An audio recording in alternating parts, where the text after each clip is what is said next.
My jealous and narcissistic sister, who's always tried to sabotage me, decided to ruin my wedding by attempting to seduce my fiancé right before the ceremony. She thought she could break us up, but it was all caught on camera. When our parents found out the truth, they were so shocked they completely turned their backs on her. I'll never forget the look on Mia's face in that moment. Calm, almost innocent. She wore a light dress, her lips glossed peach, her hair perfectly styled. She looked like the perfect wedding guest, on the outside. But even then, I knew her presence was a ticking time bomb. Let's start from the beginning. My name is Clara. I'm 28. Ever since I was a child, I lived in the shadow of my older sister Mia. Beautiful, confident, charismatic. I was just the other daughter. Quiet, shoulders always drawn in. Even when I tried my hardest, all the attention went to her. My parents adored Mia. I was background noise. If it had only been about how differently we were treated, maybe I could have coped. But Mia didn't just shine. She reveled in how small I looked beside her. Her cruelty was sharp, precise. What started as childish teasing grew into full-blown humiliation. When I was 14, she dragged her friends into my room, ripped up my school project, and then threatened to show everyone embarrassing photos of me in a swimsuit if I told on her. At the time, it felt like the end of the world. I stayed quiet. For years. She stole my things, spilled coffee on them, always playing it off as an accident. She signed me up for weird websites just so people would laugh at me. Once, she even sent my cringiest selfies to my classmates. By mistake.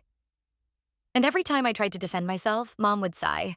Clara, she's just joking. Don't be so dramatic. Eventually, I stopped trying. I moved to another city for college and stopped calling home for weeks at a time. Away from Mia, I finally felt like I could breathe. Studying was hard, but I managed. Then came work. Then my first real trip abroad. And that's where I met Dan. He wasn't flashy or over the top. He was real. We talked like we'd known each other forever. He listened. He didn't laugh when I told him about childhood fears. He just took my hand and said, "You deserve better." And for once, I believed it. We dated for nearly a year and a half. Dan knew my family situation was complicated, but I never shared the full picture. Everything felt so fragile, like if I let my past touch this new life, it would collapse. But one day, he said, "Clara, I want to meet your parents. I don't want to feel like a ghost in your life." And I knew. I couldn't keep hiding forever. I decided to talk to Dad first. He'd always been calmer, more reserved, though rarely on my side. He was happy for me. Suggested a family dinner. I wasn't sure it was a good idea, but deep down I hoped maybe, just maybe, it wouldn't be as bad as I feared. Then Mia called. First time in 3 years, and she greeted me like we were best friends. She asked about Dan, laughed a lot, said how happy she was for me. But I knew her tone. Too polite. Too curious. That wasn't joy. That was strategy. I hung up and felt something old and cold tighten in my chest. Instinct. The same one that kept me afloat as a kid. I didn't know exactly what she was planning, but I knew this much. She couldn't stand seeing me happy. She never could. And if I brought Dan into that house, things could go very, very wrong. But what was I supposed to do? Tell my fiancé that my sister might try to seduce him? That she might sabotage our engagement just for sport? He probably wouldn't believe me, or maybe he would. But if she was going to make her move, better I find out before the wedding, not after. I made a decision. I would introduce them, let the games begin. We arrived at my parents' house on Friday evening. Dan held my hand while I opened the gate, but I was tense. Coming back to that house after everything wasn't easy, and now I was bringing in someone I truly cared about. I wasn't sure I could protect him from what was waiting inside. My mom greeted us at the door.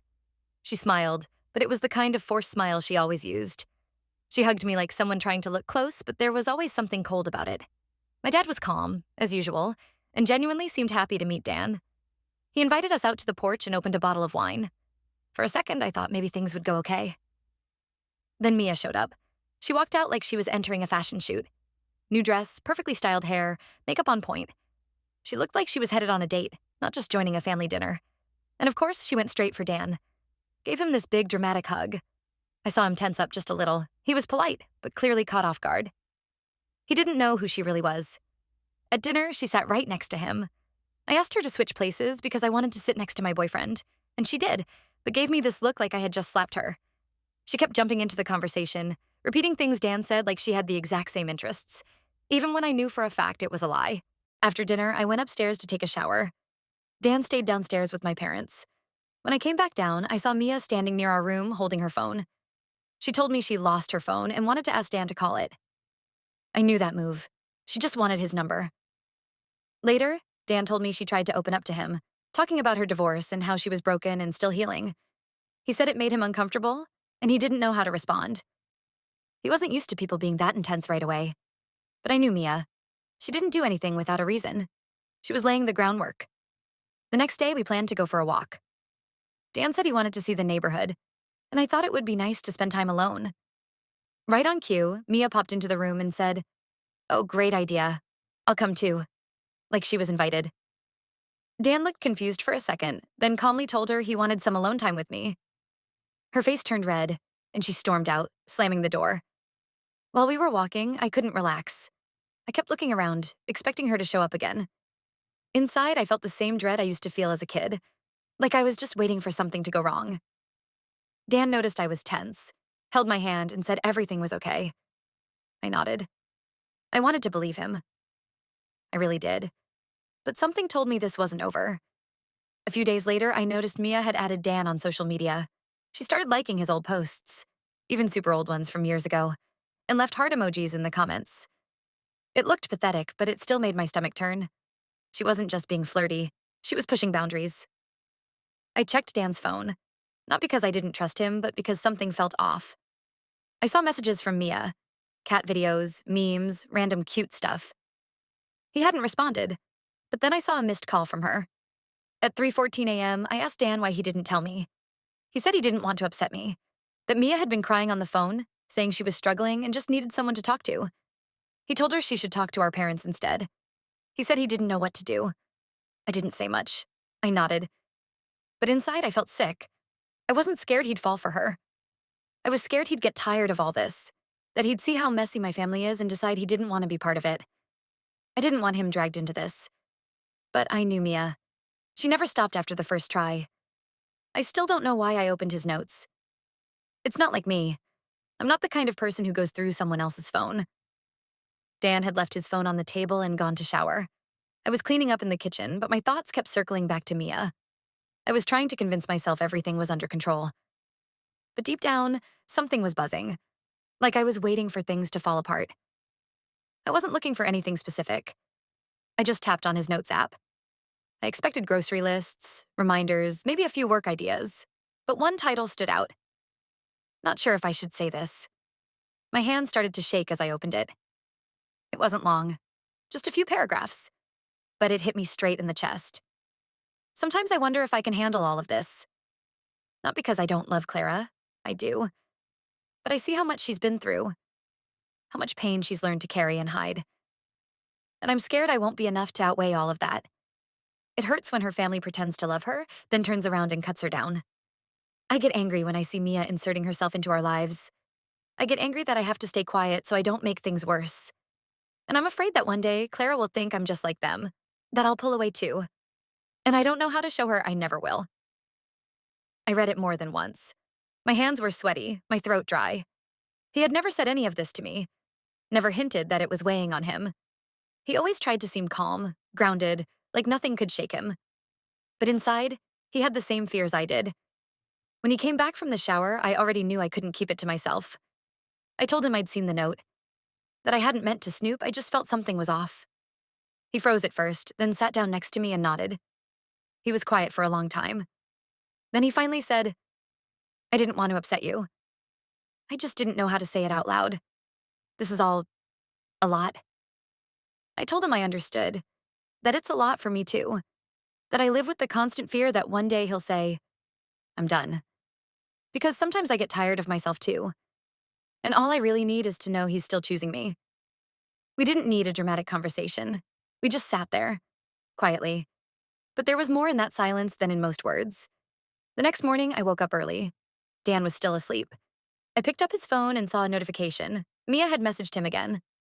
A cat video, a smiley face, and the words, "You haven't forgotten about me, right?" My stomach twisted. I knew she wasn't giving up. But now I knew for sure. I wasn't either. I picked up the phone and replied from his number. "Hey, it's Clara. I don't think you should keep messaging Dan. If there's something urgent, you can talk to me. Otherwise, please focus on your own life. She didn't respond, but I saw she read it later. And for the first time in a long time, no emoji, no fake sweetness, no desperate grab for attention. I thought maybe that was it, that she would back off. But I was very, very wrong. After that last message, she really disappeared. No likes, no comments, no weird stories. Just silence. Honestly, I didn't even believe it at first. I kept checking her profile to make sure she hadn't blocked me or started some secret drama. But everything looked genuinely quiet. I started sleeping better. Dan and I laughed more, went on walks again, made plans. He told me he wanted us to take a trip to Colorado, to the mountains, somewhere far away from everyone. And for the first time in a long time, I felt like maybe we were finally free. When he proposed, it was so simple and perfect that it actually caught me off guard. We were on a trip, sitting on a bench by the lake. He pulled out a ring, got down on one knee, and said, "I can't imagine my life without you. Will you marry me?" And I cried. I posted a photo of the ring on my story, just my hand against the sky. No caption. An hour later, my mom messaged me. She said she was happy for me, that she'd been waiting for this. A few hours after that, my dad texted too. He asked when we'd come by to celebrate. We planned to visit that weekend. And guess who resurfaced? Of course, Mia. First it was just a like, then a heart emoji under one of Dan's old posts, then a comment. So sweet. This was a day after we announced the engagement. I instantly felt something was off. I knew she hadn't really let go. She'd just been waiting for the right moment, and now she had one. Dan said she hadn't messaged him directly. I checked. His inbox was clear. I let myself relax a little. Maybe, just maybe, she'd actually learned where the line was. Maybe we'd finally grown past all that. We went to my parents' place that Saturday. My mom made lunch, my dad brought wine, and they even played old music from my childhood. Mia was late. She showed up in the middle of lunch, wearing heels, a tight black dress, full makeup, perfect curls, like she was arriving at a date, not a family gathering. She hugged Mom, kissed Dad on the cheek, and then finally turned to us. That smile, overly sweet, theatrical, fake. "Hi, lovebirds," she said. I squeezed Dan's hand under the table. He nodded politely, but I could feel the tension in his body. During lunch, she wouldn't stop talking. She asked about the wedding, the venue, how many guests, who my maid of honor would be. She looked at me, but she spoke like I wasn't even there, as if only Dan needed to hear her. I kept my head down, eating, sipping wine, pretending not to notice how she kept trying to make herself the center. After we ate, my mom raised her glass. Dad stood up and gave a toast, saying how proud he was of us, how I finally had the family I deserved. I nearly cried. But just as I smiled, Mia stood up and said, "I'd like to say something too." The whole table went silent. She held her glass up and said, "I'm really happy for Clara. Truly, I always knew she'd find someone who could handle her. Not everyone can deal with such a complicated personality." Then she laughed, loudly. Mom gave a weak chuckle to back her up, and something twisted in my chest again. Dan didn't say a word. He just stared at her. No more polite smile. The next morning, I woke up early. We had stayed in my old room. Dan was still asleep. I went downstairs to grab some water, and through the window, I saw Mia standing in the yard talking on the phone. I wasn't trying to eavesdrop. She didn't know I was there. I heard, "I'm almost there. Just need her to crack. Then it's done." And then, "He's cute. I've got this under control." I stepped back quietly. My heart was pounding in my ears. She wasn't finished. Everything up until now had just been the warm-up. I didn't tell Dan about the phone call I overheard. I just couldn't. He was so happy that everything had gone mostly peacefully. He didn't even pick up on her passive-aggressive jabs. He didn't hear the tone.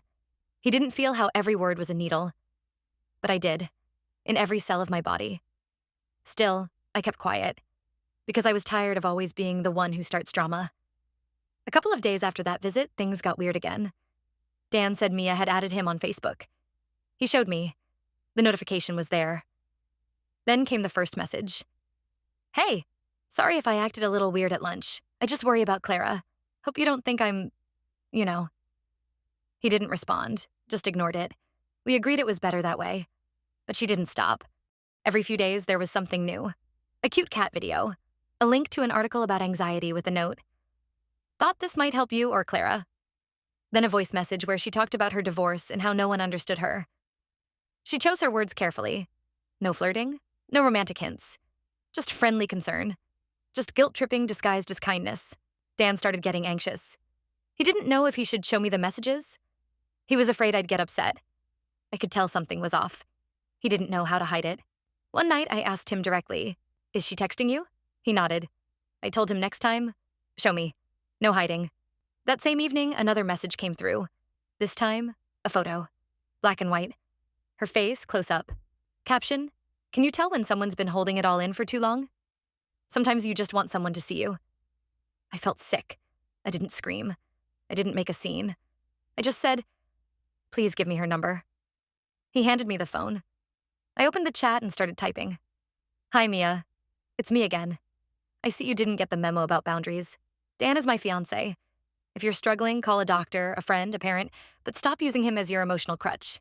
One more message and I'll come talk to you myself. And trust me, I won't be polite." I hit send. Then I blocked her number. Dan looked at me quietly. Then he said, "I'm sorry. I didn't want you to feel like I was hiding anything. I just didn't know how to handle her. She gets in through the cracks." He wasn't wrong. That's exactly what she does. She's been doing it for years. She can be soft, gentle, caring. But underneath it, she's always probing, looking for the weak spot. And once she finds it, she slips the knife in. A few days passed. Everything was quiet. We started planning the wedding, picked a venue, made a guest list, even started looking at dresses. I began to feel normal again. I really thought maybe, just maybe, she got the message this time. But then I saw Dan holding a glass of wine one evening, and for a second I imagined her slipping something into it. And I realized I still didn't feel safe. That's when I decided, no more casual visits. If she showed up, I'd be ready. The thought that she still might try something never left me. I knew she hadn't given up. She just changed tactics, and I was done playing her game. I always thought the scariest things happened suddenly, like a car crash or a fire. But the truth is, the most destructive things creep in slowly. They build over weeks, even months. They pretend to be harmless. And then, in a second, they ruin everything. That's how it happened to us. First, there was silence. Then peace. We had almost let our guard down. The wedding was coming up. I'd bought my dress, we'd finalized the menu, made the seating chart. Less than 2 weeks to go. I hadn't spoken to Mia since that last message. And she hadn't reached out.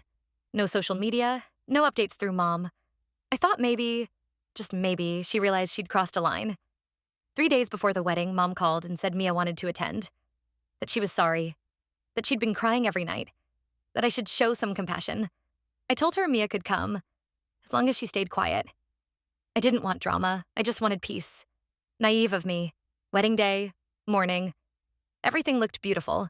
White ribbons in the garden, food laid out, guests already arriving. I was in the dressing room when Dan's best friend Jake called. His voice was off. He asked if I could come to Dan's suite, right away, and bring my parents. At first I joked, "What? Did he run away?" But there was no humor in Jake's voice. He said, "It's serious. You need to see it yourself." My heart dropped. I rushed out. My dad came with me. Mom looked pale, like she already knew. When we walked into the room, Dan was half conscious on the floor, shirtless, looking dazed. Jake was holding his phone, video open. While Dan had been in the shower, Mia had come into the room. She said she lost her phone and asked him to call her. Then she came back later, poured something into his drink. He had a few sips, started feeling sick, and went back to the bathroom. When he returned, she was already on the bed in lingerie, trying to undress him. He pushed her off, shouted, "Get out!" And that's when Jake walked in. The video showed everything. Her on top of him struggling, then her pretending it was mutual. When she saw Jake, she quickly covered herself and said, "You won't tell anyone, right?" With that same smug little smile. Mia was still somewhere nearby. Mom called her to the room. She walked in wearing the same dress, lipstick smudged. She said, "I know you're all mad, but it was mutual. He's been giving me signs since the beginning. Today, he told me he's unsure about the marriage." She said it calmly, like this was just a normal chat. Mom looked stunned. Then, without saying a word, she slapped Mia across the face, loud and sharp. The room went dead quiet. Dad told security to remove her from the venue. She yelled as they escorted her out, "You're all insane." But no one listened anymore. The doctor Dad called confirmed there were sedatives in Dan's drink. He was lucky he didn't drink more. Even luckier, Jake showed up. I stood by the table, gripping its edge, trying to process what had just happened. This was supposed to be my wedding day, and I had nearly lost everything. Dan, lying on the couch, reached out his hand. He whispered, "I'm sorry. I I didn't realize what she was doing at first." I just nodded. I didn't need him to explain. I knew he wasn't to blame. When he felt better, he insisted we still go through with the ceremony. Jake helped him get dressed. My dad walked me down the aisle. I was still in shock. But standing beside Dan, I felt one thing clearly. I would never let anyone destroy what we'd built. I don't really remember the first part of the ceremony. Everything felt like a blur. People clapped, some smiled, some cried. I just stood next to Dan and tried to hold myself together. My hand was shaking, but he held it tightly. I felt like he wasn't just holding me physically, he was holding me up emotionally. After everything we'd been through, I knew we were stronger now. When it was time for vows, he looked me in the eyes and said, "I vow to protect you, not just from accidents or pain, but from those who can't be happy for us, even if they've been part of your life from the beginning. I'll stand beside you when you're strong, and I'll hold you when you're tired. You are my home." I wasn't expecting that. It wasn't planned. I heard those words and just started crying. Not sobbing, but quiet tears that felt like they'd been waiting forever to come. Something inside me shifted. The fear left, and in its place was something stronger. Resolve. After the ceremony, the guests applauded, tossed flower petals. We hugged our parents. Dan kissed my forehead. It all felt like a movie, but real. Real because we'd walked through hell to get here, and we made it. The next day, my mom called. I didn't really want to talk to her, but I picked up. She apologized. Not for everything, she's not that kind of person. But she admitted, "I didn't think Mia was capable of that. I kept making excuses because she's my daughter. But now, I don't know what to do with her." I said calmly, "Mom, you don't have to do anything. Just don't ask me to keep her in my life. That's all I ask." A few days later, my parents came to visit. My dad hugged me and said he was proud of the person I'd become, that he should have stood up for me a long time ago. He looked at Dan and thanked him. Then he added, "Your mom and I talked. Mia won't be living with us anymore. She needs to learn to take responsibility for her actions." I didn't feel joy. This wasn't a victory. It was just release. Dan and I went away on a short honeymoon. Far from the city, from our phones, from conversations. A few days of silence, mountains, cozy blankets, coffee on the porch, and a lot of sleep. I hadn't realized how exhausted I was until I let myself rest. When we got back, my phone was full of notifications. Friends, acquaintances, even old classmates. Some had heard what happened. Some wanted gossip. I didn't reply. I blocked anyone who messaged, "Is it true your sister?" I wasn't going to let Mia take center stage in my life again. She'd already taken too much. Dan suggested we change our numbers. We did. Then we deleted old accounts. Made new ones. A clean slate. Sometimes I still get a thought. What if she shows up again? But I don't live in that fear anymore. Because now I have real support.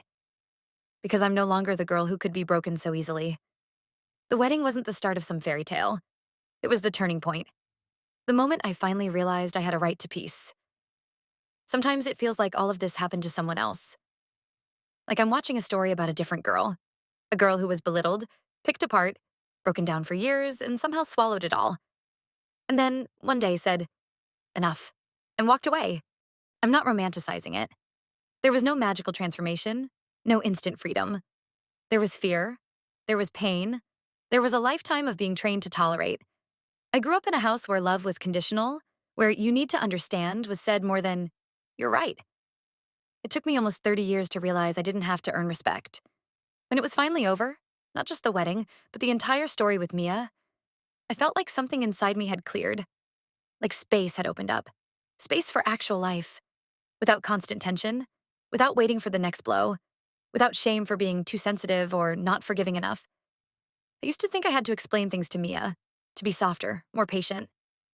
But now I know some people don't hear words. They just take, and then blame you for not giving more. I spent years walking on eggshells so she wouldn't explode. Now I barely think about her. My life no longer revolves around someone else's chaos. Dan taught me a simple truth. Love doesn't hurt. If you constantly feel anxious, that's not love. If you're always trying to prove you're enough, that's not love. He never made big, dramatic gestures. He just stayed. He didn't pressure me. He didn't rush me. He didn't demand I let go of the past. He waited for me to realize, on my own, that I was ready. Now we live quietly. It's that calm, steady kind of happiness. Nothing flashy. No chaos. We work, we take evening walks, we argue over dumb things like throw pillow colors or socks left on the floor. And there's something deeply sacred about that. Feeling safe, not bracing yourself for the next hit. My mom texts sometimes. Short, simple messages. I respond politely. My dad is mostly silent. I think he's still processing everything. And that's okay. I don't need a perfect family. I just need boundaries. And now I have them. And no one gets to cross them again. Sometimes I wonder where Mia is, what she's doing, if she's repeating the same patterns with someone else. Probably. People like that don't change easily. But it's no longer my responsibility. And that's the biggest freedom of all. I don't have to fix it. I don't have to absorb it. I don't have to carry it. A few weeks ago, I found an old note I wrote to myself when I was 16. It said just one thing. Maybe someday someone will choose me. I sat there holding it and smiled. Not because I have a husband now, but because I finally chose myself. If you're reading this and you feel like you're drowning, please know you're not alone. There's nothing wrong with you. You just grew up around people who didn't know how to love. But you can learn. You can start with yourself. Slowly, quietly, without pressure to fix it all. Just give yourself a chance. A chance at peace, at respect, at a real lived-in kind of life. Because you deserve that. You always did. Even when no one ever said it out loud.